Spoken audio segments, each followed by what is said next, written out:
আমি মেশিনটা স্টার্ট দেওয়ার পরে এই যে মেশিনটা স্টার্ট দিয়ে দিলাম, দেওয়ার পরে এই যে কাজ শুরু করলাম আর কি। এই যে কাজ শুরু করলাম, এই যে শুরু করলাম, এইটার হিসাবে এইটা এই প্রসেসটা নিলাম, এই প্রসেসটা করে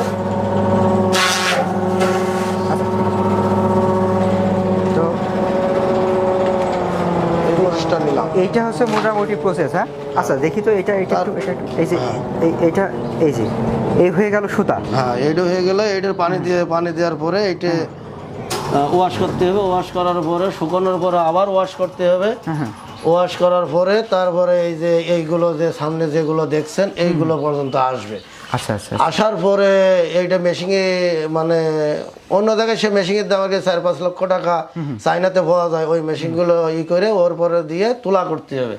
তুলা করার পরে দেখা যাচ্ছে ওই সুতার লাইনটা বেরোবে। আচ্ছা আচ্ছা বিভিন্ন পর্যায়ে এই যে সুতাটা আমরা এখন বের করলাম মেশিন থেকে, তাই না? এই মেশিন থেকে এই মেশিনটার আসলে দাম কেমন? এই মেশিনটার দাম 80,000 টাকা দেওয়া যাবে আর কি। 80,000 টাকা।